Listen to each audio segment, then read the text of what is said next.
Hey, everybody.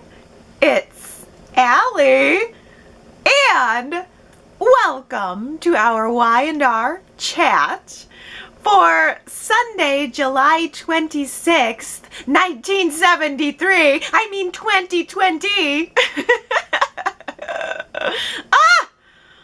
Welcome, Y&R fans, to Fan Favorites Week. Taking us all the way back to the beginning, all the way back to where it started, with episodes 1 and 2 of The Young and the Restless. So let's say that today is March 26th, 1973. You're sitting down in front of the tube TV one afternoon, you flip it on, and you see just these first 2 episodes of Y&R. Let's say you watched the first 2. Do you think you would have continued to keep up with the show just based on those first 2 episodes? Maybe you did. Maybe you saw Y&R day 1 and day 2, and now you're watching them in 2020, again, episodes 1 and 2. And if that's the case, I would love to hear from some original viewers of the show this week. But I'm also kind of assuming that the majority of us were not there on day 1 and 2. I know that I wasn't. So I want to ask you guys the question that I've been asking myself after I watched Monday's episodes. Would you have continued to watch Y&R if you were picking it up on day 1 and 2? If this is 1973 and you're just seeing this new show for the first time, would you have continued to watch the series just based on what you saw in those first 2 episodes? Now, I think that today I would, without a doubt, watch the entire series from beginning to up to the newest episodes if it were an option. If those episodes were available to me and I had the time and the opportunity, I'd absolutely watch Y&R all the way through because I'm so connected and invested in it at this point. But with my modern sensibilities, because I can't distance myself from who I am, I'm not sure if I would have picked up the show if I was watching it for the first time in 73. I can't say for sure that those first 2 episodes would have been enough to hook me, which is ironic because the story that hooked me to Y&R in 1993, 20 years after the show originally aired, was the story of Victor Newman, presumed dead in a car crash, picking up in a new town with a new woman. That's all very similar to Brad Elliot's story. We picked up on him in episode 1, moment 1, as he had been picked up hitchhiking, and he was arriving via the old yellow school bus to Genoa City, bringing us in to Genoa City for the very first time. And just like Victor in 93, Brad Elliot was running away from his old life. Brad was a surgeon who had decided to go against the hospital rules and operate on his own son. His son died, and he was so traumatized, he tried to just get out of town. He ended up getting mugged and beaten, and his car was stolen. By the way, same thing that happened to Victor. His car was stolen, and then same thing that happened to Victor. The mugger crashed the car and burned, and his charred remains were assumed to be Brad's. Same thing that happened to Victor. It was tough going back to research a lot of this, because for being the first character to be introduced on the show, the very first face we saw, I wasn't able to find a ton of information on Brad Elliot. I think that the actor Tom Halleck was very striking. I really liked his look. He would go on to have a tragic love story with Leslie Brooks, the concert pianist, the girl who loved her piano more than love. And I can absolutely see those two being a match. They would have been perfect together. I was very interested in Leslie, the more subdued sister, the more probably practical sister, and I was really most interested in Brad. Of all of the leading men, I thought that Brad was the most interesting. So those two seemed like they would be a wonderful match, if not for the very cunning Lori Brooks, who I confessed to you guys a couple weeks ago that there's something about her that I just don't like, no matter how hard I want to try to force myself. It's like Lori Brooks wasn't even in episode 1, but she still really impacted the show, even not being there, because I'm doing all of this research on the back end and realizing that Leslie and Brad would have probably been happily ever after if it weren't for Lori Brooks using her new Parisian sex skills that she learned while she was out of the country at college. She used those sex skills to seduce Brad away from her sister Leslie.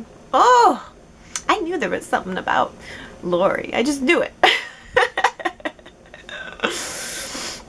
Well, apparently Leslie found out that Brad and her sister had slept together. I mean, it's not as if, I don't think she drugged Brad or anything, so he's got some culpability in this too, I have to admit. But I felt, in researching this for Leslie Brooks, she just came off to me as just this really quiet, lovely girl playing her piano, and there was something about her that I felt instantly bonded to. And then knowing that she found out her sister slept with her love, and Leslie was so distraught over what had happened that she was going to play a big concert one night, a really important concert in New York, and she just had this moment after finding out what had happened in her personal life that she got very frozen up, and she was unable to play her big important concert. I guess she was just shown as freezing up and being unable to play. She was totally disoriented. She went walking into the streets of New York, ended up getting mugged, and then spent some time in a sanitarium where nobody even knew who she was. It's all there. I don't know what it is with this show and muggings and sanitarium, but all of the elements, the classic elements of soap operas are right there, even at the beginning. It's in the original scripts. It's part of the show's DNA, I guess. I have such a fondness for 60s and 70s home decor, so I was all over that Brooks family kitchen set with the golden yellow refrigerator that honestly looks like it was recycled to be used for Tessa and Mariah's apartment in 2020. It's like the same yellow refrigerator, but the kitchen was so cute, and it had that avocado green door with little avocado green accents all over the place. Yellow and green! The Brooks kitchen was yellow and green, you guys. Nobody does that today. And then they had those amber brown glass dishes at the dining table. Ugh, I'm just so in love with that style. And I loved being in the Brooks family home. It was beautiful. It was everything I could possibly want in a 1973 home. Even though Stuart mentioned that it was an older home, I was like, I want to live there right now. I wanted to be there with the Brooks family all gathered around their dining table. And I just kept thinking, wouldn't it just be fabulous if Theo could have flung open the avocado green door and said, "What's up, Gramps?" That would have been such a cool culture clash right there. And speaking of sets, how about Pierre's? Was that the Pierre that we saw there scolding Brad Elliot for daring to come into his restaurant, ordering a huge meal, like probably the most expensive thing on the menu, and then having no money to pay for it? Pierre was not happy. I have to tell you guys that I have Pierre's restaurants, exact same tablecloths. I mean, I am not kidding you. They are the exact same. The red and white checkers with the red and white little flowers embroidered into the middle of the checkers. I could not believe it. I'm looking at at Pierre's restaurant, and I'm thinking, I cannot believe I'm looking at Grandma's old tablecloths on The Young and the Restless. I should have got them to show you guys. Trust me, they're exact replicas. Just one more thing that was drawing me in. Oh, yeah, Stuart Brooks was a pretty compelling leading man, I would say. I can see why Dina was secretly in love with him. I thought he was great. I liked that he was this self-made newspaper man, and he was wealthy, but he was humble about it. I mean, Stuart's sitting there in this restaurant, and he sees a man with a huge gash on his head, and he knows that Brad just had this conflict with the waiter. He overhears, or Pierre, presumably the owner, he knows that this man can't pay for his own meal. So Stuart steps in, and I mean, this really says a lot about his character. Not only pays for his meal, but also offers him a job. And it would later be Stuart who suggested that Brad rent the apartment that was upstairs above Pierre's restaurant, which Brad eventually did, making Brad fast friends with Sally, the waitress, who had her own cute little apartment above the restaurant. Of all of the characters who were introduced in those first 2 episodes, male or female, Sally was the most intriguing to me. Sally was the one I wanted to know. And maybe it was because she had the title line, "God, I feel so restless." That definitely drew me into saying, okay, well, who is she? But also, I think maybe I had a slight little slice of knowing her from being in her apartment and from being in her life for a little bit at her job as she was waitressing. Sally was clearly a single gal trying to make her own way, but clearly in love with Snapper, while Snapper was not in love with her, but had no problem sleeping with her. How edgy for 1973. It was established right there in episode 1 that they had a no strings attached sexual relationship. That's what it was. That's all it was.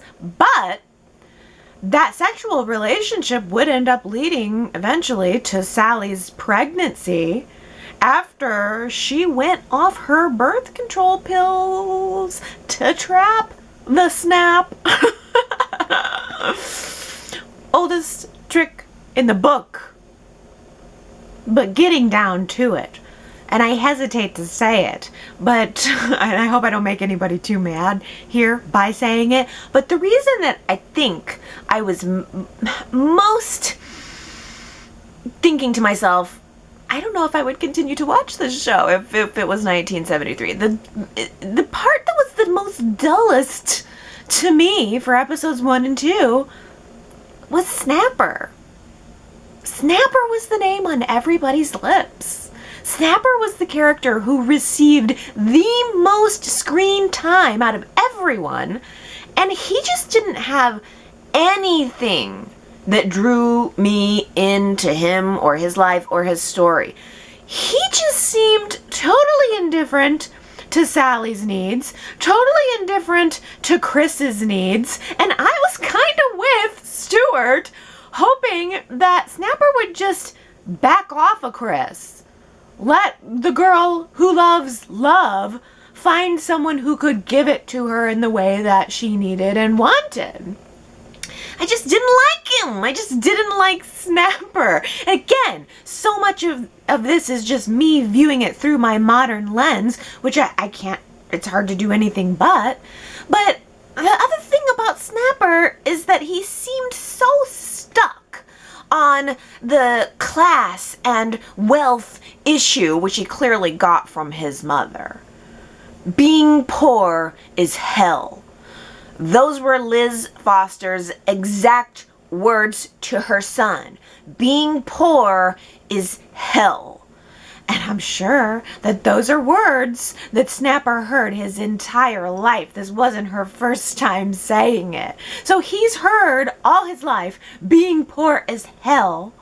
And so he becomes determined to break the cycle. He's determined to become wealthy and successful. And I can appreciate that. But Snapper also seemed to feel oppressed by the wealthy Brooks family when there was no one there but him suggesting it. It's as if he felt oppressed by their wealth and by wealth in general, all the while he's trying to pursue it for himself. And it just didn't sit right with me. I didn't like him. I didn't like it, and I didn't like him.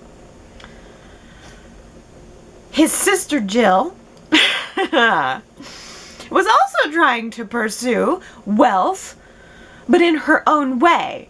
Jill wanted to be a stylist or a model or something fabulous and flashy, but Jill ended up marrying her money for the most part eventually. She went on to have a career, but the first way she dug her claws into some money was through marriage. And you know, the thing is, I'm starting to see it all kind of come together now. I can see what the message was that Jill and Snapper received growing up, being poor as hell. And so it makes sense to me why now that Jill was so attracted to Katherine's life and Katherine's lifestyle.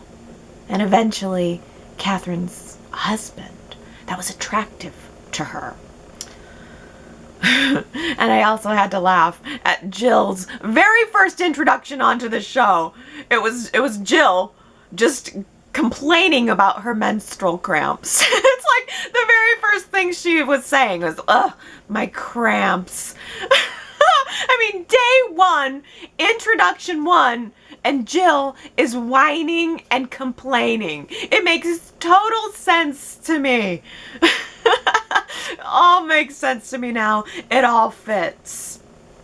And I'm telling you, those menstrual cramps hurt even worse when you're poor. Am I right, Mom? The character of Jill, introduced in episode 2, is the longest running character on the show who still has a presence on the show. I think that's followed presumably by Katherine Chancellor, who's no longer on the show, but I believe she certainly still has a presence on the show today. She's very much gone, but not forgotten. So our show debuted in March of 1973, but Katherine wasn't cast onto the show, didn't appear on our screens until the following November of 1973. It's surprising to me that much time went by before Katherine. It's almost hard to believe that Katherine wasn't part of the original cast. I'm kind of guessing that from March to November, I mean, Katherine might even be a character who we would consider today as being cast on season 2, you know? Well, Katherine's very first facial rejuvenation was my favorite episode of the week. There is just something about the 80s where it's clear that Y&R started to hit its stride. The network was willing to invest in new ideas, and Katherine's facelift was, if I understand correctly, the very first real-life facelift or plastic surgery that was ever broadcast onto television. That was real. She'd actually gone through it, and she was actually getting her bandages removed for the first time. I mean, it's very, very progressive at the time, for the time. Y&R could easily have written Jean Cooper out of the show for a couple of months, sent her on sabbatical, But instead they chose to embrace it, which is very progressive, and it is very telling for where the show was at that point. They were like, let's do it. Let's make this show good. Let's do it for real life. And I wonder if it was Jean Cooper's idea to do that, since so I'm sure this was a personal decision that she wanted to have the facelift, and I wonder if it was her idea to incorporate it into the show, or if there was a writer somewhere who came up with it. But either way, they took the idea and they ran with it, and they played it for as much drama as they possibly could. The unwinding of the bandages and Katherine's reaction to seeing her face bloody and bruised. I mean, having to go through the emotional process of trusting that it would soon become something that made her look fresh and new, but that's certainly not what she got at first. I really would have liked to have seen the follow-up episodes on this storyline, because the doctor was immediately more concerned about Katherine's mental health than he was about her physical health. The doctor was telling Liz Foster, who was there, by then she'd become friends with Katherine, and the doctor was telling Liz that Katherine would surely experience a bout of post-operative depression over what she was seeing and experiencing. So I'm curious to know if Katherine did go through a period of depression after the surgery. The trials of the rich and famous. See, Liz? See? It's not just hell being poor. It's hell being rich, too. Victor Newman? Impotent? Impossible. I don't believe it. Clearly, Victor Newman was just too much man for his own body. Yeah, I could hardly believe my eyes and my ears on that one. I had to go to Wiki. Like, what? Victor was impotent? No. But yeah, apparently, when Nikki and Victor were on a break from each other, Nikki had taken up with a dastardly man named Rick Darros. Later, by the way, he would become Cole's father. He was Cole Howard's father. So Cole Howard is the son of Eve Howard and Rick Darros. And Rick was planning to kill Nikki, who was pregnant with Victoria at the time. But Rick was planning to make it look like it was an accident, presumably to get his hands on some of her money. That's always the goal of the villain, isn't it? It's always money or revenge or both. But Rick took Nikki on a lovely vacation to St. Croix. That was an on-location shoot for Y&R. How wonderful. I love these on-location shoots that we don't get anymore. But Rick was planning to take Nikki on a scuba diving excursion with an empty tank to make it look like it was an accident. Victor, Paul, and Andy found out what Rick was up to, followed them to St. Croix, saved Nikki from certain death, but Rick Darros shot Victor in the crotch with a spear gun. That's right. Victor Newman took a spear to the crotch and still went on to father 3 more children. I never would have doubted it. Oh.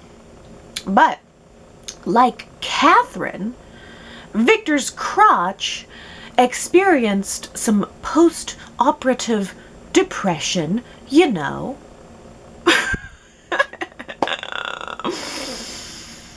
Victor's started pushing Nikki away from his crotch. He said, no. You are young and beautiful. You deserve a crotch that is working right now.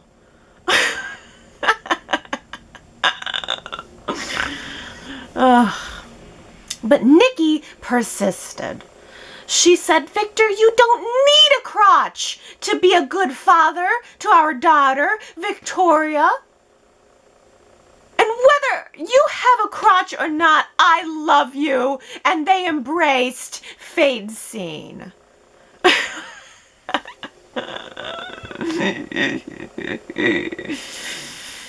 And I'm going to guess, this is just a guess, but I'm going to guess that over time, Nikki was able to help Victor come to terms with what had happened. And that she was the one who was able to help Victor get his crotch back up on its feet. Maybe it's because I haven't seen as much 80s Y&R, but it still blows me away to see Terry Lester as Jack. And I really liked him a lot better in Tuesday's episode than I liked him, in previous times that I've seen him, even though the character, I think, was being pretty unlikable there. I liked the actor there.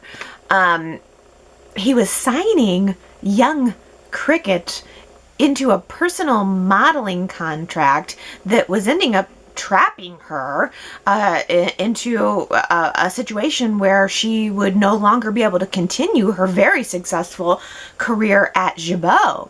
And Jack was tossing her dollar bills to go get herself a soda and making sure she had a nice car in her contract, and he was really trying to schmooze her to hide the fact that he was skimming her away from Jabot to hurt the company because he was jealous of Ashley's success there. That sounds exactly like something Jack would do. 100%. That tells me that this rivalry between Jack and Ashley goes way back. Way back. And Jack is always willing to do anything to get what he wants. There's no lengths that Jack Abbott wouldn't go to for revenge and out of spite. I also am continually surprised to realize how far back Dina's storyline goes. She was on the show way more than I thought, because by the time I came around in 93, she never really had more than a cameo. But yet, she's been popping up all over these classic episodes, which is all the more reason that Y&R should have known to embrace her sooner. They should have had her have the grand realization without the Alzheimer's that she missed her family and she wanted to be with them. They didn't have to do it at the end of her life and kill her off. They could have just brought her back, had her realize that she missed and wanted her family, and they could have made her a real centerpiece of the show, and they didn't. I don't get it, because, gosh, she looked good there in 84. Man, she looked good there. She had nice hair, nice makeup, nice face, no facial rejuvenation needed. Or was there? Ooh. Or was there? Shh. The secrets of the upper crust. She could have had a facial rejuvenation and the world would never know. So on Wednesday, I was snuggling down to watch my Y&R, snuggling down to see Neil and Drew's wedding. I was all ready for love and laughs and some fabulous wedding attire. But what I got was Michael furiously tunneling his way into Christine's apartment. What? After a month of asking for it, this was the best possible way to get it?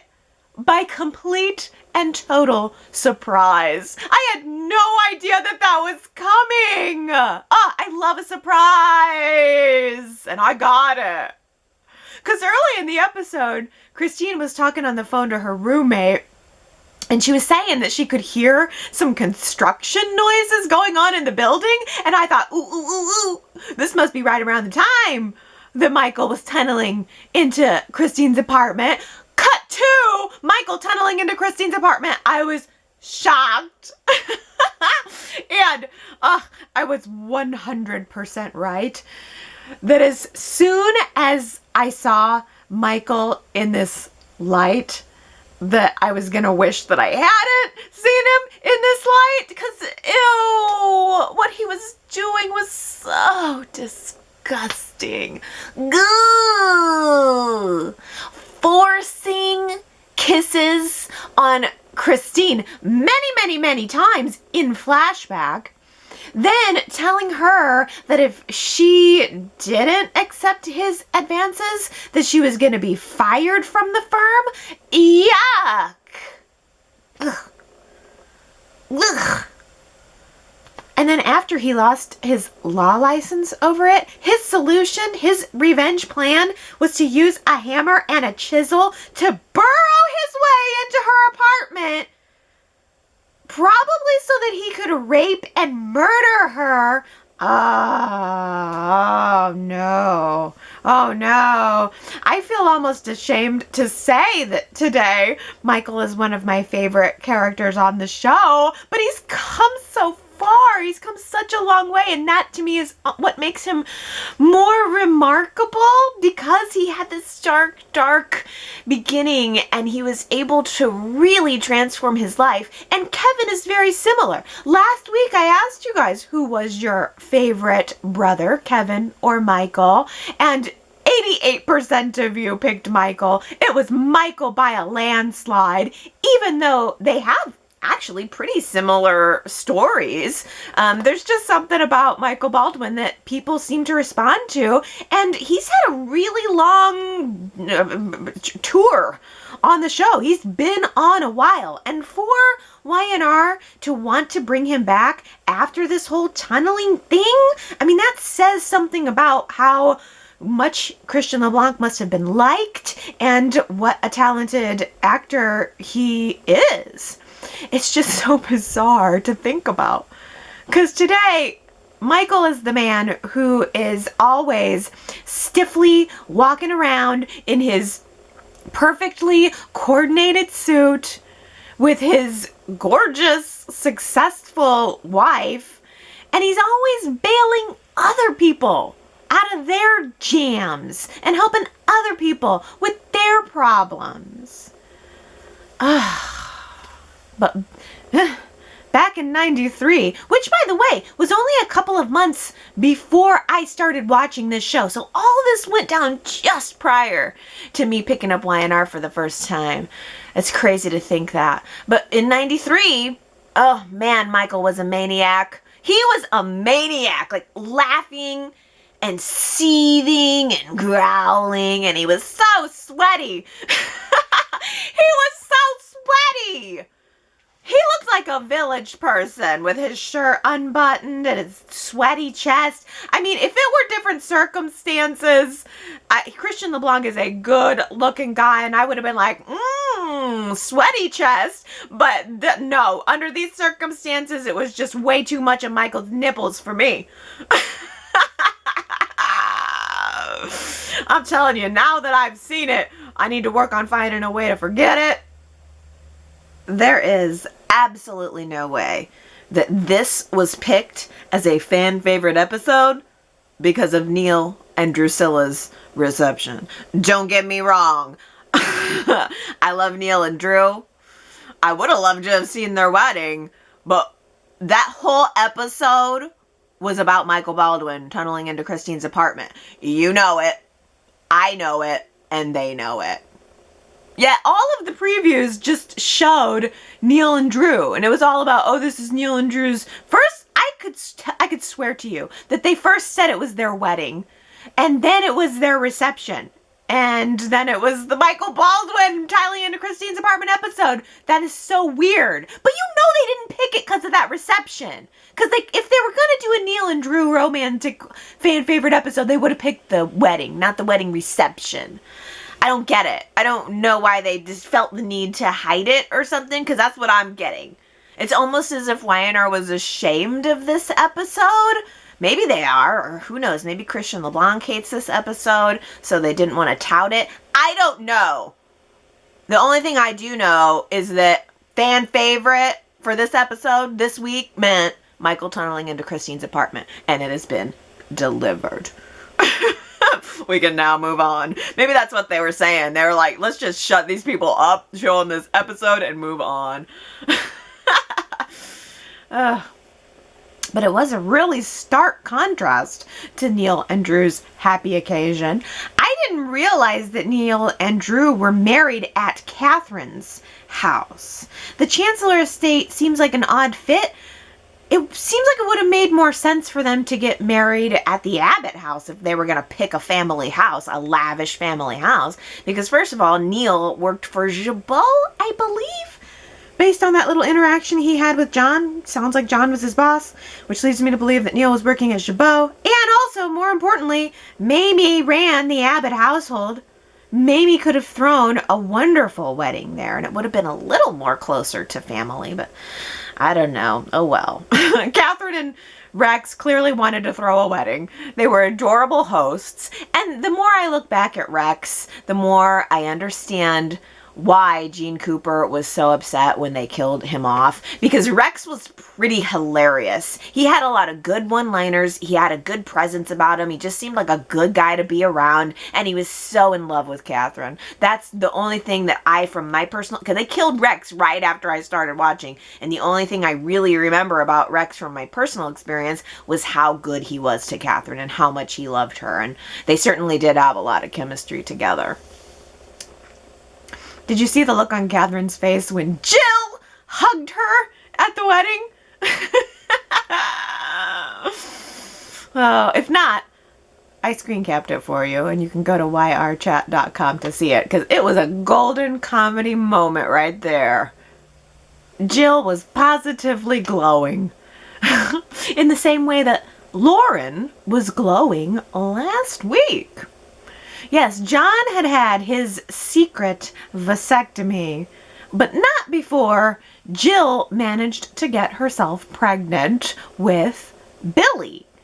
And we saw in a classic episode a couple weeks ago how John was not happy to hear this news. He did not want to be a father again at this stage in his life, but Jill sure was happy about it. And it sure was fun watching Jill flutter around that wedding reception like she was a little social butterfly in her floral print suit and her pink floral hat.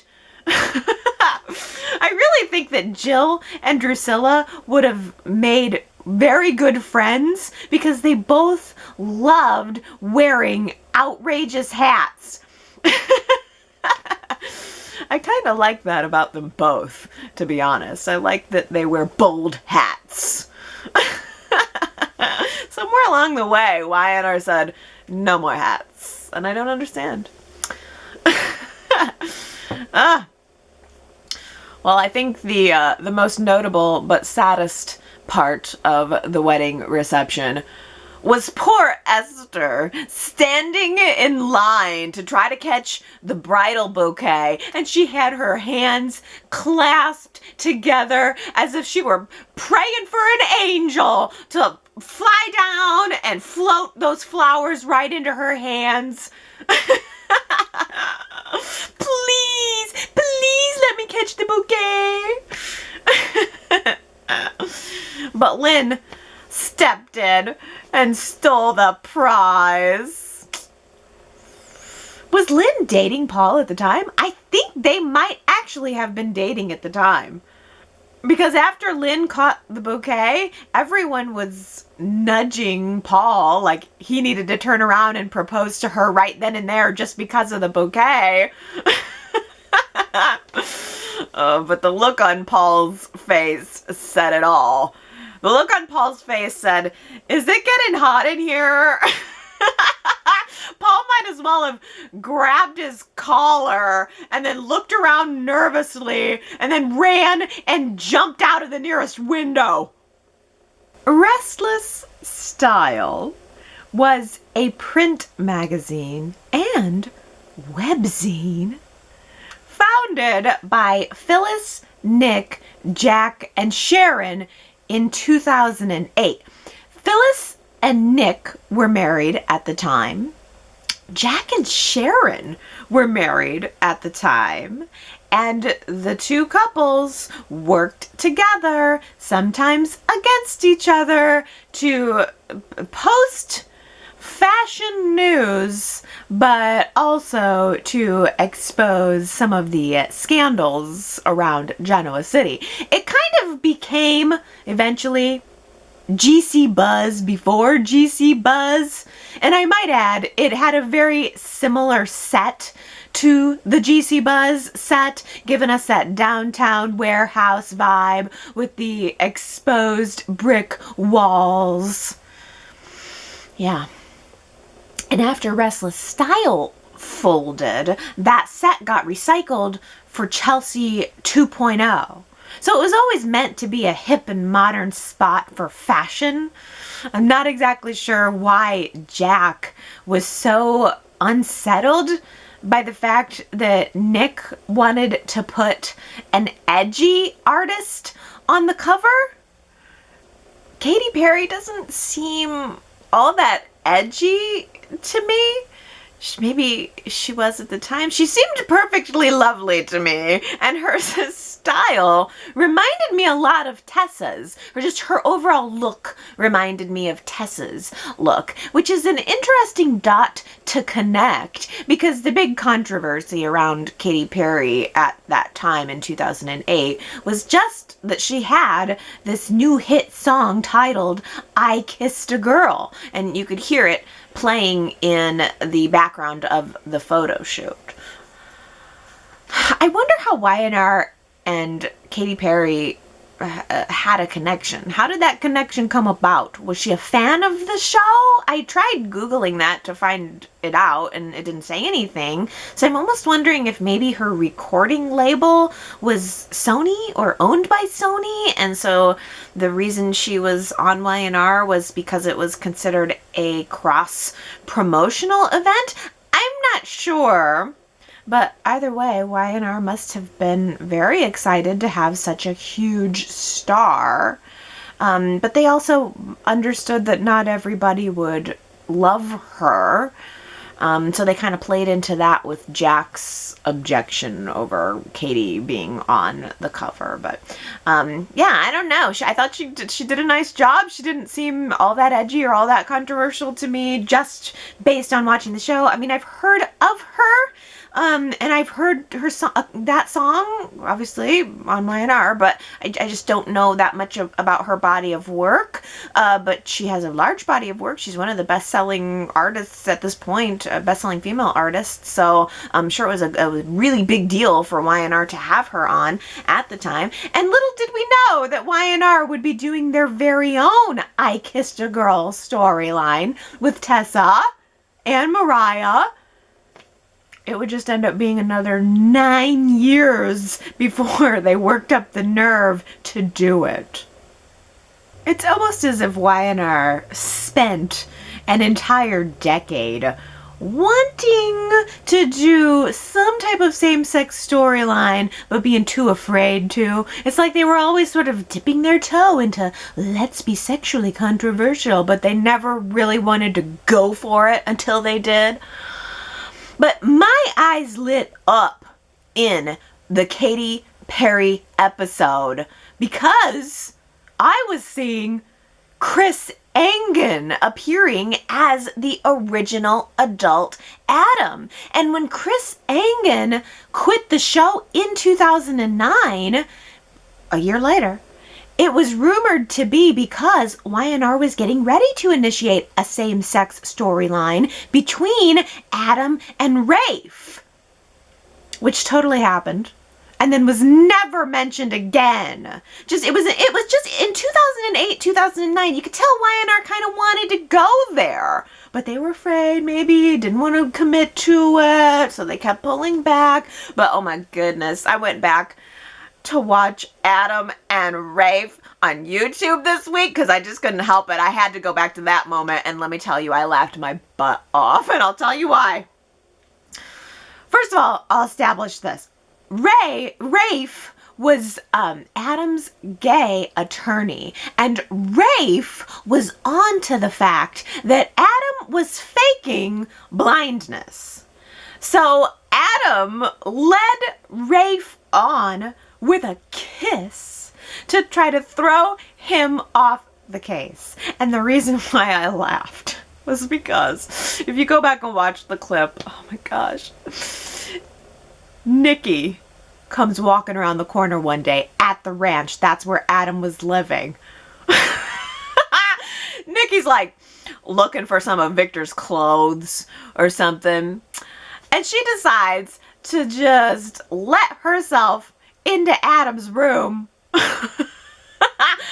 As she gets an eyeful of Adam. That's right, our very own Adam Newman kissing his male attorney.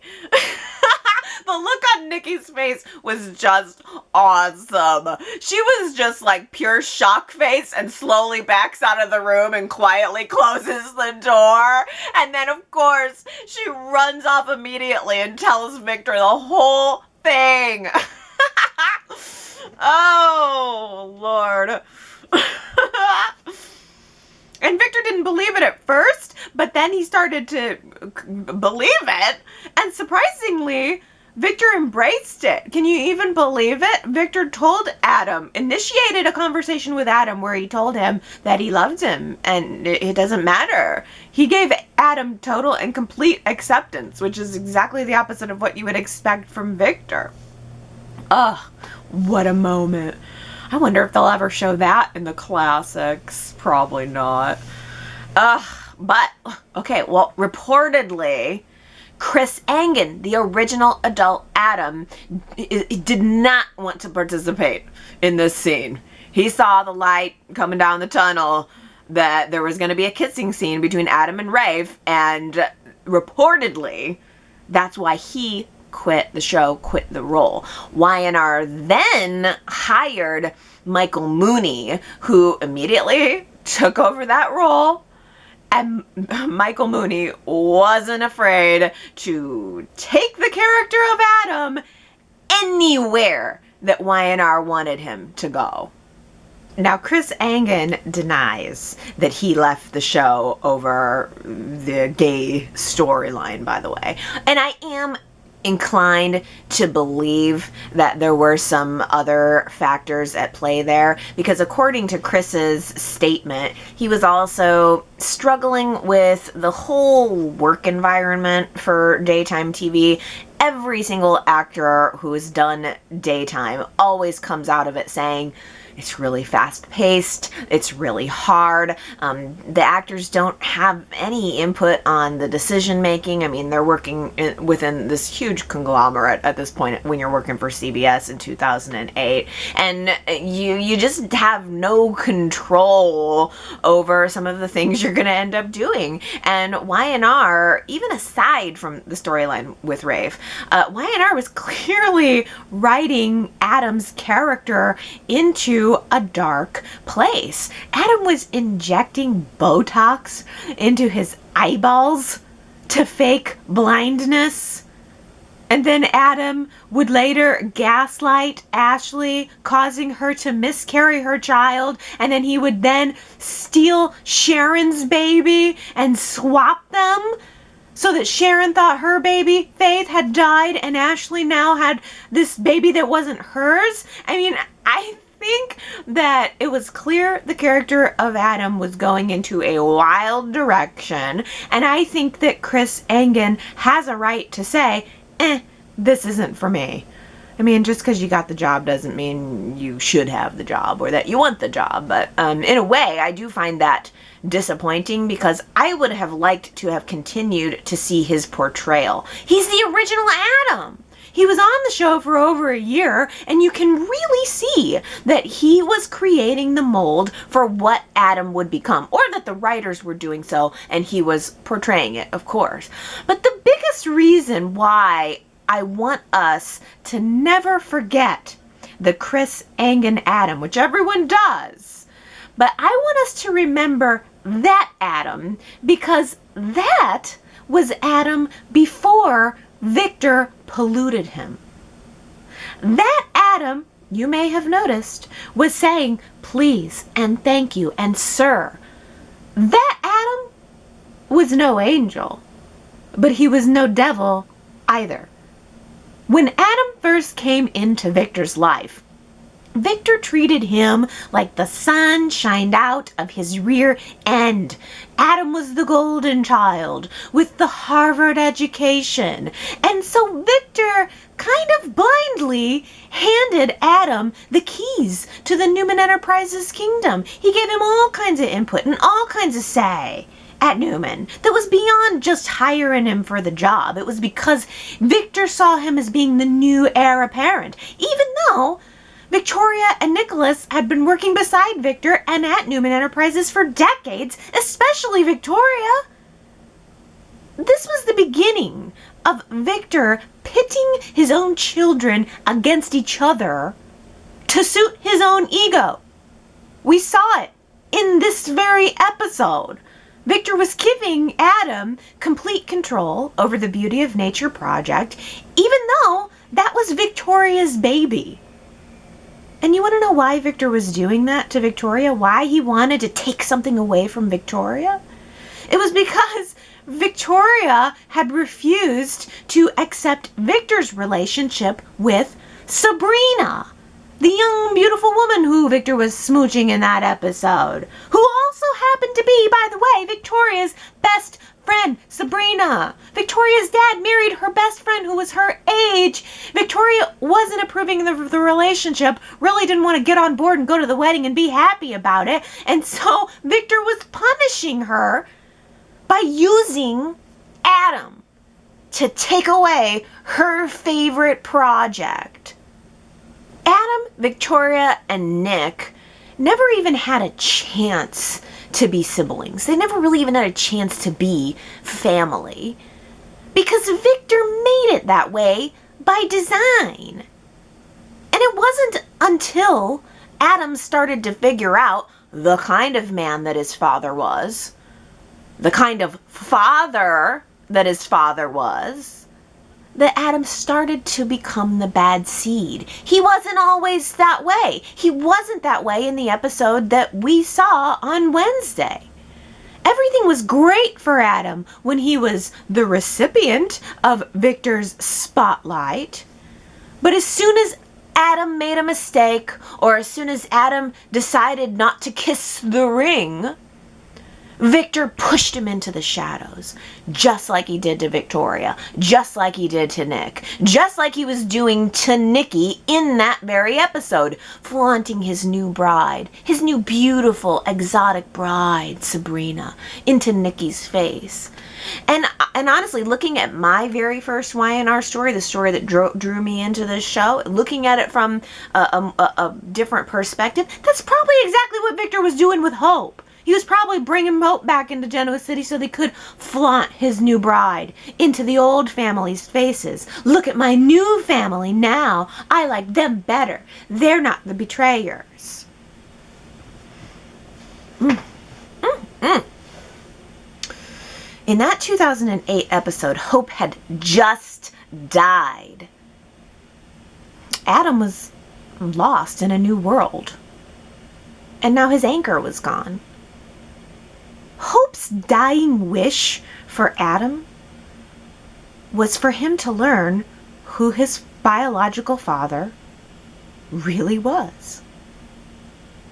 And Adam learned that lesson the hard way about who Victor Newman really was. I think it's really relevant for today, for looking at Adam, the character of Adam, and his relationship with his father today. Because I think over time, Adam just became so scorned that he realized the only way to beat Victor Newman was to become Victor Newman. I miss Hilary. In other controversial characters, Adam and Hilary. And I know that a lot of people don't like Hilary, but I like Hilary. I miss Hilary. Amanda is not Hilary, and I miss Hilary.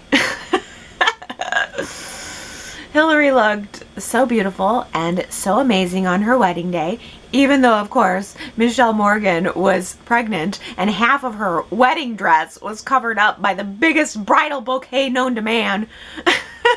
It didn't matter.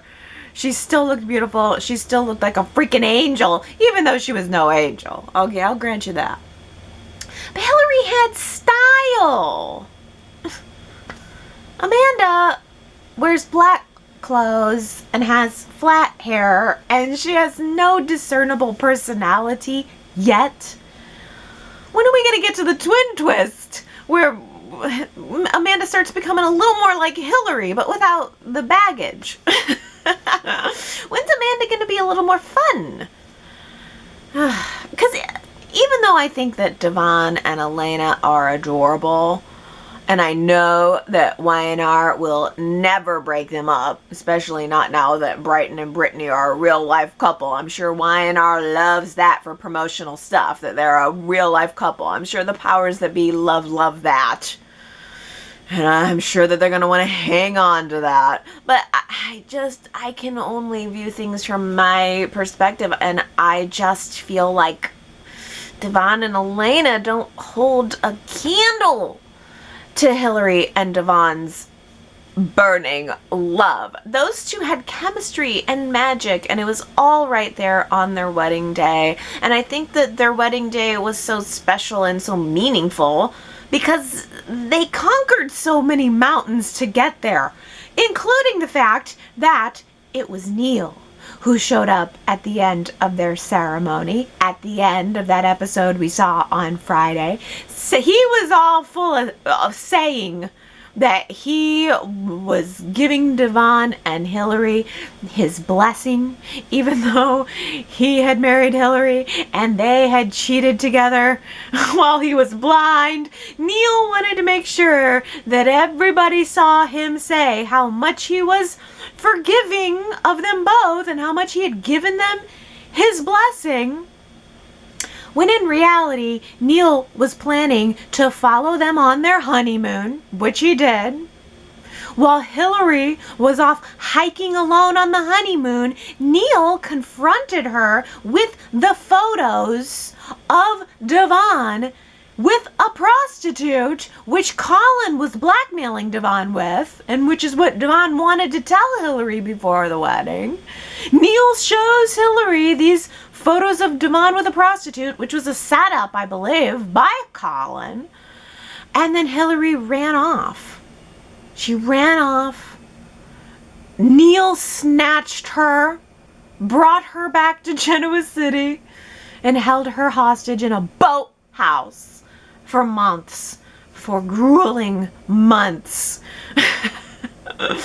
while everyone else, including Devon, thought that she was missing and possibly dead.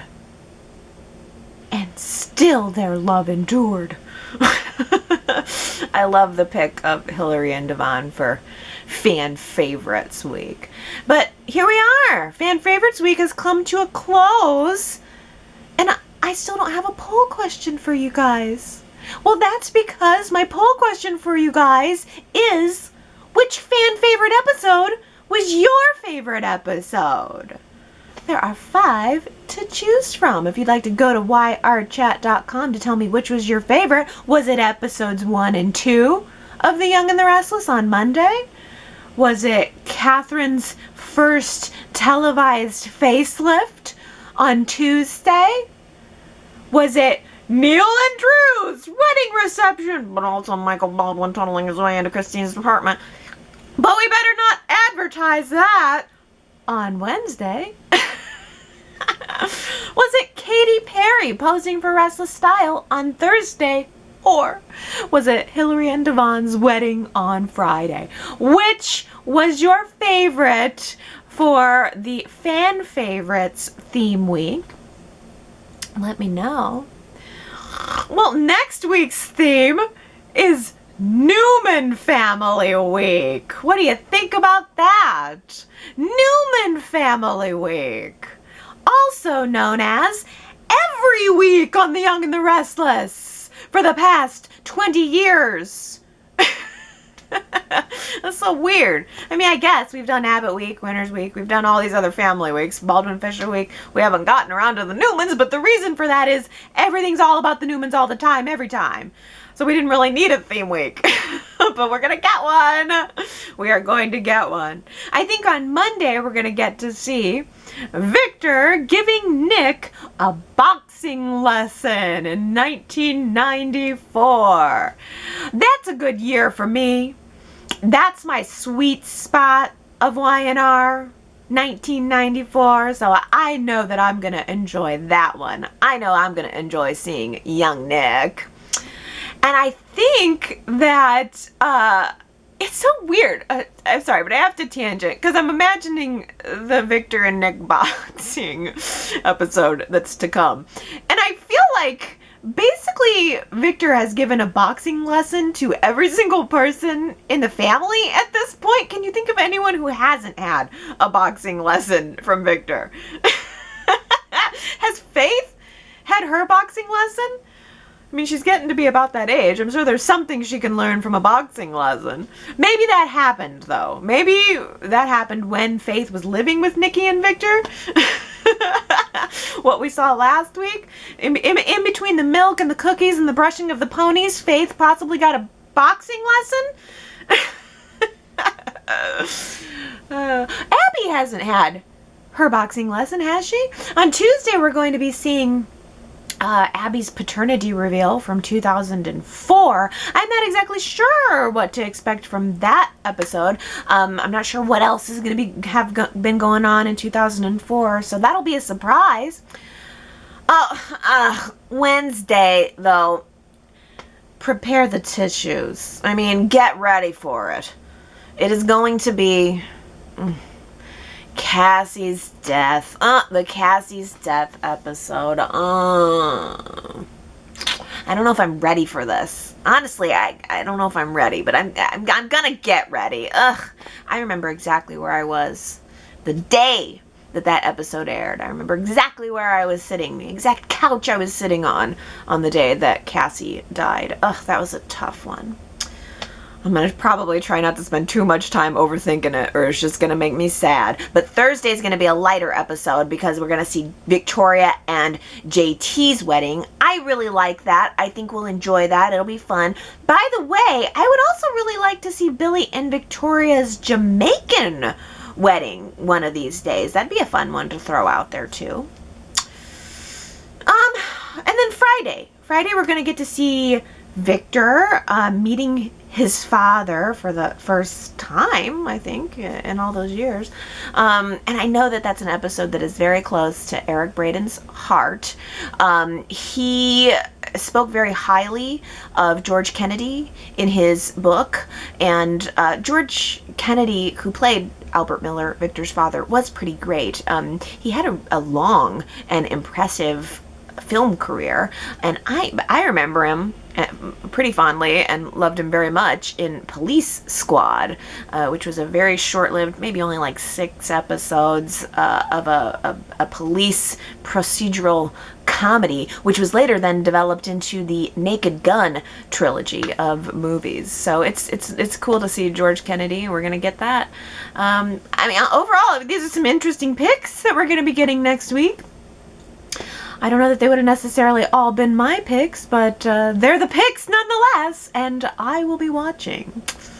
Will you? So, Bold and the Beautiful aired their new episodes this past week. And I was a little bit nerped because there were 2 new episodes that were filmed pre-corona and 2 episodes that were filmed post-corona. And I was really just wanting to see the post-corona eps so that I could get an idea of what to expect when Y&R starts airing again.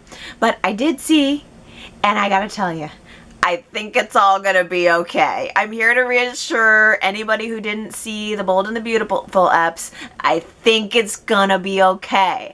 I think that Bold and the Beautiful did a really good job under the circumstances, and I bet that they are going to get even better as time goes on. I think they're going to really hone in how they're going to come up with creative ways to film around this.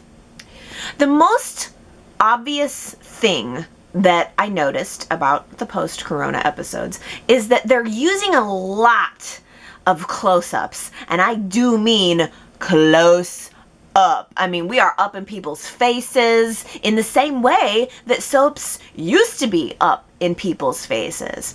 And in a way, I think it's kind of cool that that old technique is being used now for a new purpose. It was interesting. So you can definitely expect a lot of close-ups, and you can also expect way fewer wide shots. You're rarely going to see 2 people in a shot at the same time. And when you do, it's really clear that they are keeping a distance. Honestly, it looks like way more than 6 feet of distance to me. And to me, that was probably the most awkward thing about it all. That was the most jarring thing about it all. Just that clearly the 2 actors could not come close to one another. But the shows must know that because they only used the wide shots sparingly. There weren't a lot of them. Mostly it was just to establish who's in the scene, and then from there it's all close-ups. Now, one follow-up about the fact that the shows are trying to use real-life partners, it's not that we're seeing each actor or actress's real life partner in the scene. It's that the actor's real life partner is being used to create a sense of intimacy. So, for instance, you got your 2 lovers, and you're seeing them from the fronts separately, but then when it comes time to show an embrace, the real life partner is being filmed from the back, from behind. So you can definitely see it if you're looking for it. You can definitely tell that, like, you're looking at your character's face, but their real life partner, you're seeing just like the back of their head or something. But it's one of those things where it's like you're gonna notice it at first because you're looking for it. But I really think that eventually we are going to suspend our disbelief again, and in no time at all, we're going to be right back to being in our fantasy world. And I think that that is very promising and very exciting. But I was raised by wolves. Actually, no, I was not raised by wolves, but Kevin Fisher possibly was. That was last week's Who Said It quote. I was raised by wolves. And it was Kevin Fisher. He was talking to Esther when they were at the coffee house, and he was taking a big old bite of a donut right after Chloe and Esther were talking about her health food. Remember when Esther was on her health food kick, and she was talking all about how there's quinoa muffins and everything, and then Kevin comes around the corner with a big old donut he's shoving into his mouth, and he says, "What? I was raised by wolves." It's kind of a funny moment. And Sandra, Heather, Jamie, Lynn, Daisy, Henry, Victoria, Mark, Nia, Janice, Diane K, Ambreen, and Joyce, you guys all guessed it correctly. Congratulations. Well done. How about this little line? Who said it? Surprise party time! Surprise party time! Who said it? If you think you know, go to yrchat.com to leave your guess. And if you get it right, then I will give you your shout out on next week's Y&R Chat. Oh my gosh, I had a ton of comments this week. I think that it's due to the first episodes being aired. I feel like the episodes 1 and 2 got people talking, because the past couple of weeks there hasn't been as many comments at the website, but this week definitely people were jumping in to want to weigh in, so that's a good sign. But hey, first, before we get into the old eps, I want to talk about the new eps, and specifically the episode on Friday, because I could not bring myself to do any research on this storyline, so I'm going to let Diana do the talking here. Diana says, I never liked that Detective Harding was the mystery killer that killed Austin, Tobias, and Courtney. Allie, you have mentioned how you think Y&R sometimes doesn't know where they're going with a storyline, and they just decide at the last minute what to do with it. This is definitely one of those times. I am positive that the plan when Y&R first started this storyline, that Detective Harding was probably the last person that they planned on being the killer. I thought that was such a waste of a great character, and I would have liked to see his character develop more on the show. Yes, Diana, I couldn't even bring myself to do it. I saw everything going down with Detective Harding and everyone figuring out that little by little, oh, he has the ringtone. It had to have been him at the cabin that night. No. Just no. I don't care if Y&R did find a way to connect those dots eventually in the end. There's no way that that was the plan from the beginning. They absolutely backed into that whole mystery by putting it all on Detective Harding and Marco, as if Marco Anicelli really cared at all about these kids in this cabin on Valentine's Day. Whatever. And then throwing Sharon into it just because Sharon was the town's crazy person at the time. And I was trying to remember, how the heck did Sharon get involved in the Scooby-Doo Valentine's Day Massacre storyline? And Superplex filled in that blank for me, saying Sharon was nearly run over the night that Austin was killed when the Scooby-Doo gang celebrated Valentine's Day at the Abbott cabin. She witnessed someone in the car, Detective Harding, toss something out of the car, the murder weapon, and when she recounted that evening to Dylan, he scoured that area and came across the tire iron. Harding had planted Sharon's fingerprints on the iron. Ugh. Well, thanks for the filling in the blank on that, because I just couldn't bring myself to do it. So let's move on. I was hoping somebody would bring it up and do the little research on that, so thank you very much, but I don't want to spend too much time on it. Let's talk about the Hilary and Devon wedding, because Ellen says, I'm not sure why, but I just never connected with Hilary. The actress is excellent, but the character leaves me cold. Too much of a user, I guess. Ambition is fine, but she was horrible to people, especially Mariah, and I hated what she did to Neil. Yes, I wanted to make sure that I went out of my way to present an anti-Hilary perspective, because I know that she's a very controversial character, and I don't know why I connected to her. She doesn't come off as cold to me. There's just something, and maybe it's just the magic of the actress, although I don't feel that way about Hilary. I don't know what it is about Hilary. There's just some sort of spark of magic there for me, but I know that a lot of people don't like her, and I know that there's a lot of reasons to not like her.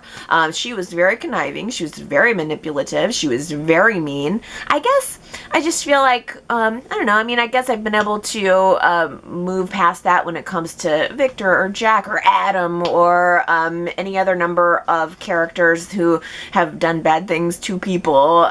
Even Neil. Neil wasn't, I mean, definitely she did dog Neil, but Neil did kidnap her. After that, so maybe he got his revenge. Yeah, but I just, I don't know what it is. Just something about her. She's a little bit magic for me. And I think that there was so much opportunity to, when they brought Amanda back, to maybe get back some of that. Like, wipe the slate clean on the bad things that Hilary did and give us a Michelle Morgan character who can be a little bit more likable, because they know she has it in her. But that's just not quite what's happened yet. I feel like they haven't done anything big with Amanda. They kind of wrapped her up into Billy's madness and Billy's emotional affair, and it just, I don't know, that one never sat quite right with me. I'd like to see more good material for Michelle Morgan. I thought the wedding set was gorgeous, though, and Diana says, we finally got to see the dive bar again. I was thinking it would have been good to show it when it was Summer Fun Week. There were quite a few episodes Y&R could have shown with that set, including the 4th of July and the one where there was a DJ and dancing. It was one of their best sets for summertime. Ooh, oh, I love the dive bar. Okay. Hilary and Devon's wedding, however you feel about Hilary and Devon, the set was gorgeous with the white flowing sheers and the white twinkling lights. There was something about the dive bar that really felt outdoors, and it also felt so fresh and so modern. I don't know why Y&R felt the need to retire that so quickly. It wasn't a set that we had all that long, but it also had the pool. And talking about summer fun weeks, one of the things I was thinking was, why didn't we get to see the episode where Kyle jumps into the pool and loses his swim trunks? That would have been a fun one for summer fun. And yeah, the dive bar had it all. It could be romantic. It was beautiful at night and twinkling, but it also was shining and shimmering during the day. And it gave Devon an interesting place of business. I liked that, that they had that. Oh, I miss it. Sandra says, tell me about Sabrina. I don't know about her. And Ellen weighs in saying that Sabrina was Victoria's friend from her time in Paris and was briefly married to Victor. I think she was an artist. She tragically died in a car crash, and I always liked her. She was probably too kind and drama-free for the Newman clan. Yes, that's exactly my recollection of Sabrina also. I think there was the really long span of time where there was no Victoria on the show. Heather Tom had left, and they hadn't yet recast for Amelia. And I think it was not long after Amelia came back on where they decided to develop around her time in Europe, and that she was an artist and she was studying art. And then they brought Sabrina on as this friend that Victoria had made, and they were both interested in art together, and little by little Victor became interested in Sabrina and vice versa, and they got married, and Victoria was certainly not happy about it. I always liked Sabrina. I thought she was a good character. She probably was too good for these people. I mean, you could see her, you could see Sabrina languishing at the ranch. Like she just didn't know what to do with herself. All of the shots of Sabrina from that episode were either her kind of seeming like she wanted to be involved in the business discussion, but she didn't have a job, or she was sitting in that beautiful ranch foyer, the front foyer that was well lit, where she and Adam were having that conversation. She seemed sad there, or she seemed just to be in the background listening to Victor and Adam as she's suspicious of Adam, but eventually became friends with Adam, and so she was just a little bit of a fly on the wall there. She just didn't quite have a place to be. I think saying that she's just too good for them is a really good way of putting it. She died in a car crash, and I remember in the early days of Y&R Chat being very upset about that, and being one of the stories that I focused on and talked about a lot, because she had a lot of potential. She was beautiful and intriguing, and just like all of his wives, Victor ruined her. He found a way to ruin her. It wasn't his fault, the car crash, but I'm mad at Victor right now for some reason. I don't know why. I think it's because of seeing younger Adam, and it just, something about it clicked with me where I'm like, oh yeah, this was important because this was Adam before Victor got a hold of him. Oh, wow. Why don't we talk about the poll from last week? speaking of evolutions and character evolutions, I mean, my goodness, Michael versus Kevin, they've both had a dramatic change, but Marianne V said she voted in the minority for Kevin, saying, I liked Michael too. They were both bad early, but Kevin overcame terrible Tom and a terrible self-image. He came a long way, and knowing Kevin from current episodes, you wouldn't think he was ever that bad. Same with Michael. Yeah, I think there's a lot to be said for Kevin. They're just slightly different. They're both delicious ice cream, but slightly different flavors of delicious ice cream. I like them both quite a lot. I'm not sure what it is exactly that edges Michael out for me. Victoria says, this was a difficult choice for me. Michael is funny, intense, clever, and loving, yet the same could be said for Kevin at times. One reason why I may have chosen Michael is Y&R's redemption of Michael. It led his character to make for the better good choices for himself, his family, and Genoa City.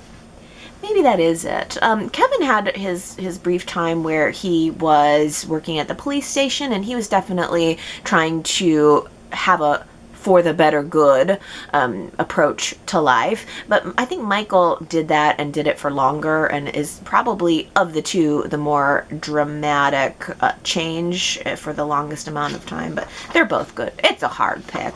It was a tough one that I laid on you there. But boy, Daisy says, I was surprised they showed some of Michael going after Christine. He was really awful back then. But I'm glad they had him redeem himself. Still, I'd love to see Paul acknowledge how hard it was to accept Michael as he is now, after his treatment of his wife in the past. But he did. Although I would think Paul always has one eye on Michael, just in case.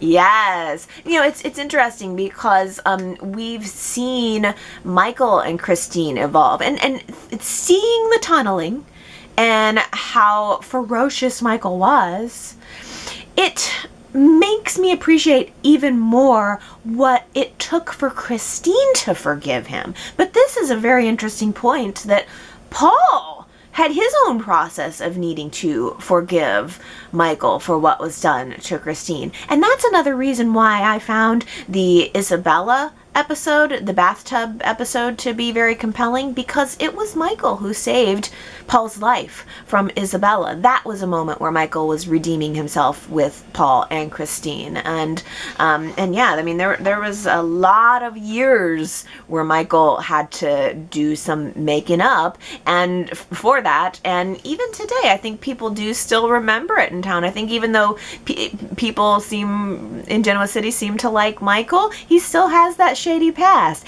And as we were talking about last week, I think I wouldn't mind seeing a little bit of his rough edges again, because I think Christian LeBlanc is such a talented actor, and it would be nice to see him having a little bit more of that dark side. But I also don't want to see him lose all the progress that he's made. Oh, Lisa115 says, Allie, I heard you say that Gloria never did any time for the face cream incident, but I remember Gloria and Phyllis and Sharon all being in jail at the same time. Oh, you know, it's so tough researching Y&R, but I think you're right. The wikis, I've got like 3 different Wikipedias that I like to source and that have been very good sources of information. But man, it really is hard to put together the pieces on these storylines, because not one of the wikis said a thing about Gloria going to jail for that. But then I did a Google search, Gloria face cream jail, and there were a couple different articles that seemed to suggest that she did go to prison over it. I have no idea how she got out of that, though. I couldn't find a word about it. So I think you're right, Lisa, that she must have gone to jail. If anybody knows how Gloria was, were they not able to press charge? Did somebody drop charges? Or was there new information that came to light? Anybody who can kind of grab the last piece of that Gloria story, I would love to know. I tell you, and that's the other thing too, is the Wikipedias are so informative about so many things, but I definitely had a hard time getting information, especially about the original episodes. Everything in the post-internet era is fairly well documented, but when we're going back to 1973 and I'm trying to find out anything I can about Brad Elliot, I mean, the blurbs about Brad Elliot, even though he was on the show for a good long stint, I mean, I think it was 6 to 9 years, something like that. He was there a while, just not a lot about him. And I'm finding that for a lot of the characters on the shows in the early days. But I'm definitely trying to do my best. I wish there were more people out there filling in the blanks of the wikis, but it's hard to source because Y&R shows the episode once and they never show it again, and they don't have a lot of these old episodes available. So how do you go back in and write a Wikipedia which is supposed to be based on fact? You know, any type of encyclopedia, you have to have a reference, and we don't have a lot of that. A lot of what we end up filling in is just from our memories of what happened. It's almost like Y&R is has a weird oral tradition about it, because there's so much that can't possibly be 100% completely documented. It's like, a lot of these are just like fans filling in the blanks together and collectively. Oh, Superplex, this is great. All right, you guys get this. Superplex says, I was able to make an interesting observation comparing today's premiere episode, so the first episodes 1 and 2, with the unexpurgated, one on the EW website. The show, as presented by the site, without any commercial interruptions, clocked in at 22 minutes and 13 seconds. By comparison, the premiere episode ran only for 18 minutes and 10 seconds. You may be wondering, how was I able to tell, given that the program combined 2 episodes in one? Well, as many of you know, including Allie, there's a website, The Young and the Restless full.blogspot.com, which is dedicated to uploading Canadian broadcasts, also without commercial interruptions, from the day before. So by comparing the 2 presentations, that is, by determining where the last scene from the pilot episode ended, I was able to pinpoint exactly how much of the show corresponded to the first episode. So Superplex compared 2 different broadcasts from 2 different channels, countries even, and there was a total of 4 minutes and 3 seconds removed from the US broadcast, and Superplex gave us this excellent list at yrchat.com in the daily watch and chat thread of all of the scenes that were actually edited out of those first 2 episodes that we saw on Monday. And Superplex goes on to say, from what we've learned about today's show, there were probably a lot of scenes from those repeat episodes of the 80s, 90s, and 2000s that were edited out as well. And as they say, beggars can't be choosers. Yes, Superplex, wow. I never would have thought about that, but it was starting to dawn on me that maybe the reason that Y&R has been holding on so tightly to those 70s and 80s episodes and not showing them as much is just because it doesn't align with what today's commercial needs are. I mean, they're broadcasting the shows so that they can make money on advertising, and I was wondering if perhaps there was something that they needed to do to them to make them possibly okay to re-air and align to where the commercials need to be in the show. And I wonder if that's true now that you have proof that actually they are having to go back and edit the time. I mean, not just looking at the formatting, but somehow making an executive's decision on where to cut a scene.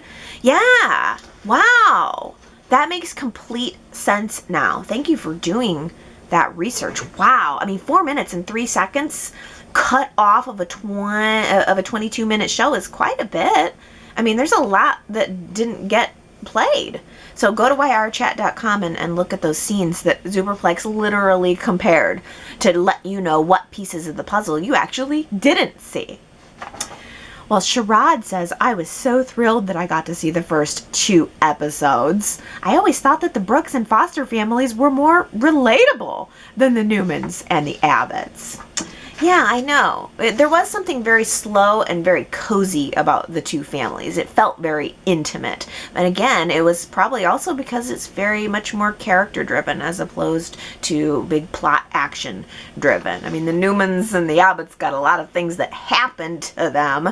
The Brookses and the Fosters are in a way just living their average lives, and that is more relatable.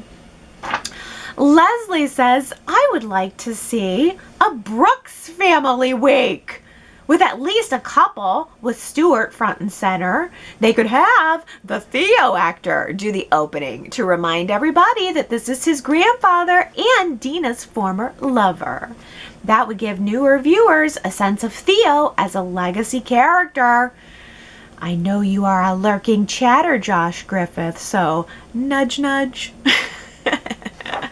Yeah, if we're doing families, Brooks and Fosters, that makes complete sense. Although, I don't know, now knowing exactly what it's going to take to get those episodes edited, I wonder if even more they're not going to want to do it. Yeah, we have at the original core, Brooks family, Foster's family, and then there was Brad Elliot, who was just this island unto himself. And Gary gave me an interesting little tidbit about Barbara, Brad Elliot's girlfriend, who was at the police station learning that Brad had been charred to bits and was presumed dead. Barbara was being played by Deidre Hall. This is Marlena of Days of Our Lives fame. I did not recognize her one bit. I had no clue that that was her. She just looked so much different, or maybe it was because it was just a quick scene, but wow. Wow. Now I know. Thank you for the trivia. I actually think I much preferred Brad to Snapper. If I was going to have to pick who I was going to date, I'd probably go with old head gash Brad. He seems like he has a reason to be upset, whereas I don't know what exactly it was that was making Snapper so unhappy with his life. Gary says, though, William Gray Espy, the actor who played Snapper, actually caused a sensation as Snapper. He was the new James Dean of soaps. I made that up, Gary says. But I probably did him a disservice in, I had referred to him as sulking, when what I really meant was brooding. I remember the publicity when Y&R finally contracted a new Snapper. David Hasselhoff was literally referred to as the most beautiful man in the world. Ha! What a coup. I wish I don't have the sensibility to understand exactly why that. I don't know. The James Dean kind of thing maybe is just not my thing. But he was definitely a rebel without a cause. His big cause was being poor. I don't know. They looked like they were doing all right. They had a house with 2 stories. Jill had enough money to have her clown suit house coat. They were fine. Oh, but yeah, David Hasselhoff. I remember feeling a little embarrassed in the early days that, oh, David Hasselhoff, because he went on to be super famous after Y&R. But yeah, at the time, most beautiful man in the world.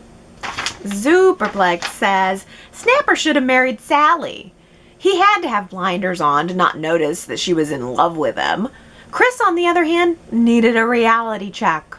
Her cheery outlook of life demanded a strong dosage of acrimony to bring her back down to earth. Imagine how much heartbreak she could have avoided if only she'd listened to her father and committed herself to a professional career before launching into any notion of romantic adventure. In contrast, Sally is like Gloria, in the sense that both women are not treated by their lovers as fully fleshed out human beings with the same hopes and dreams and desires like the rest of us. They're more like disposable razors. Toss them aside once their capacity to provide satisfaction no longer functions. Who cares if that happens to step on their inflated egos? Their self-respect is the lowest common denominator in the equation. Sally and Gloria were destined to bounce from one rotten relationship to another, always searching for a Prince Charming, but finding only heartbreak at the end. For that reason, I consider Sally to be a character more worthy of the audience's sympathy as opposed to Chris. Me too, Superplex. I was definitely all about Sally. Couldn't understand why Snapper was so unsatisfied with Sally. She seemed cool. Daisy says, wouldn't it be wild if Snapper returned, not just to say hello, but to tell Jill the truth about her biological mother? They could re-air Liz's final words, which wasn't that long ago. As Liz said, my girl, on her deathbed, I thought she meant that she was Jill's biological mother. Maybe Liz initially kept the truth from Stuart, but he found out and chose to say nothing as he loved his little girl, and their family life continued as normal. Then Jill found out about her paternity, and at some point believed that Katherine was her biological mother, but Liz fessed up to Katherine and Snapper that it was untrue. Jill was not Katherine's daughter, so now the door could be opened for Snapper, who found some old paperwork of his mother's, to return with the truth that Liz was in fact Jill's biological mother, and the stories can build from there. Oh my gosh, yes. We never did find out we found out that Katherine was not Jill's biological mother, but we never found out who it was. But wow, yeah, can you imagine finally coming back to make that circle complete? Oh, I'd love that. Snapper, bring him back. But who should they use as the actor? William Gray Espy, David Hasselhoff, or someone new? I like the idea. Jamie says, Katherine giving Jill some much needed advice about Jeffrey was so perfectly honest and kind. I love and miss when they were mother and daughter.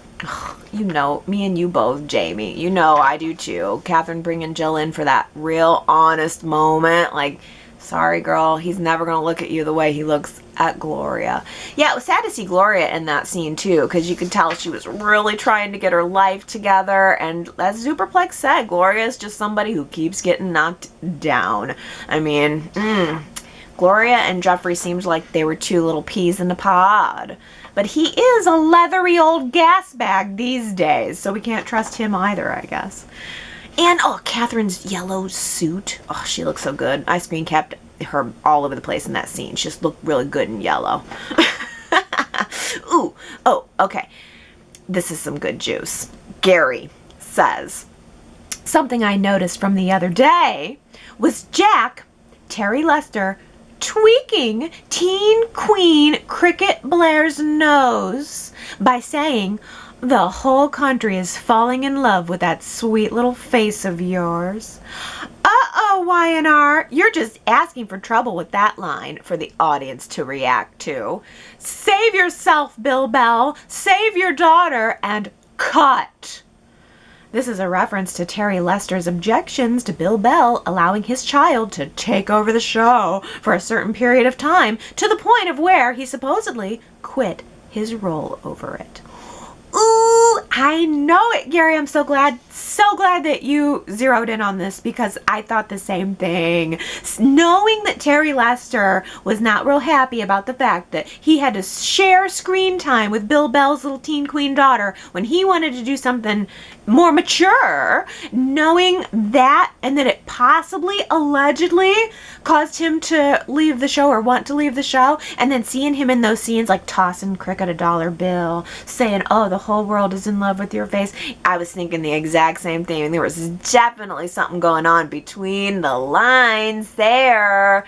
I mean, who knows? It could be a rumor, and that's sort of, the same thing as with Chris Angan. It's really easy to go, oh, it was this one thing that made this actor want to leave the show. In reality, things usually are more than that. It's never just one thing. It's a lot of times it's a combination, but I like that rumor. I think it's a little bit juicy, and I was definitely honed in on that as well.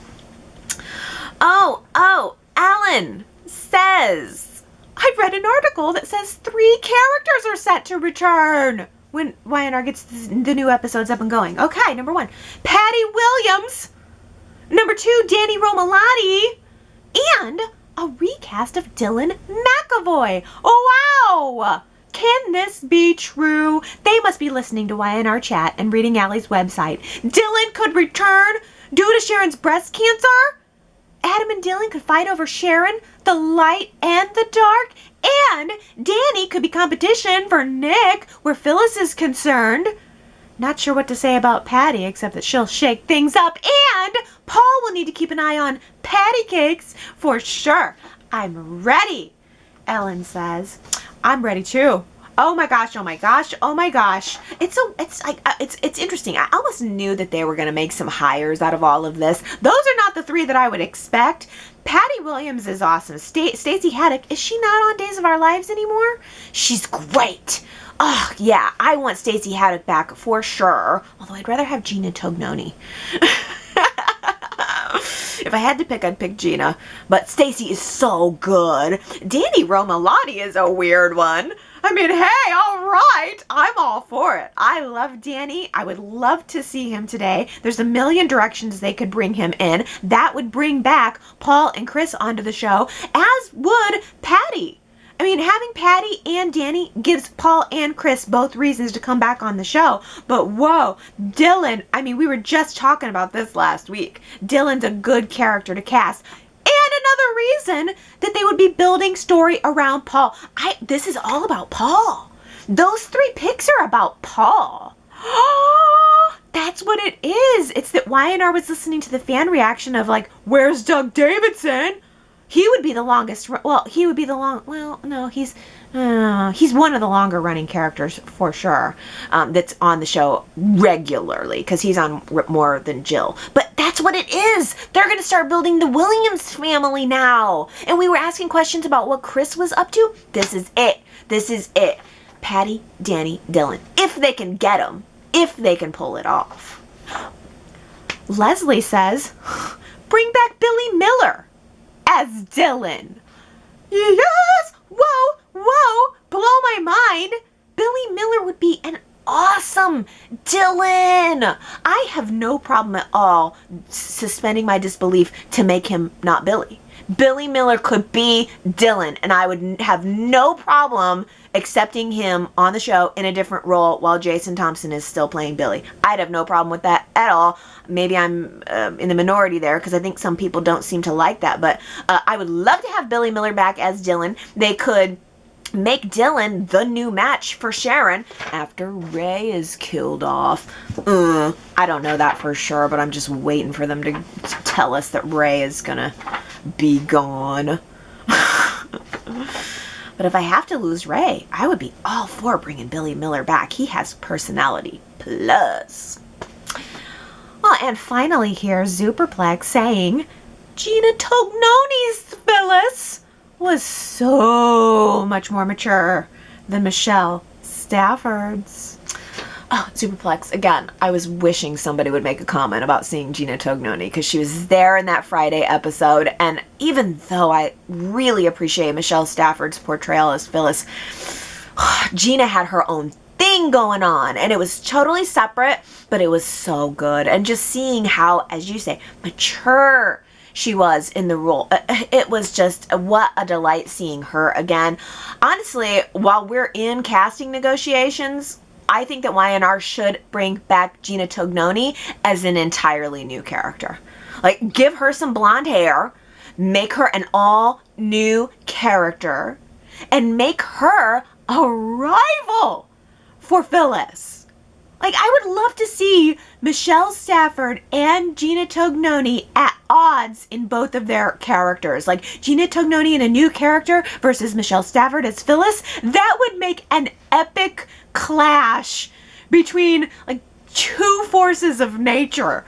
It would be like a tornado versus an earthquake. Well, if you're watching the video this week, what do you think of my new setup? Hold on, I've got my Eric Braeden book back there that I didn't have centered into frame, but if you're just listening to the podcast, you're not seeing it. But I decided, since it's fan favorites week, that maybe I should line up some of my Y&R memorabilia that I have here. I don't have much. There's not a whole lot of Y&R merch, but I got some stuff back there, some things that are sort of special to me in terms of Y&R Chat, and I've got some other books and stuff back here that are special to me in terms of just the show in general. I thought you guys might like to see that. Maybe I'll keep it, maybe I won't. I got some empty space over here though. I got to decide what to do there. Are there any artists out there? Anybody who might want to do some Y&R art or anything? Let me know. I feel like I could make this more of a Y&R related fan space for my background. And if you're just listening to the podcast, go to yrchat.com. In addition to leaving your comments, you can see my merch back here, and I've got the CD back there. Yeah, I got some stuff. I hope you guys liked seeing a little something different this week. Go to the website. Let me know what you think about it. And I will be back next week for Newman Family Week. Looking forward to it. As always, I love you guys. Have a good one. Bye.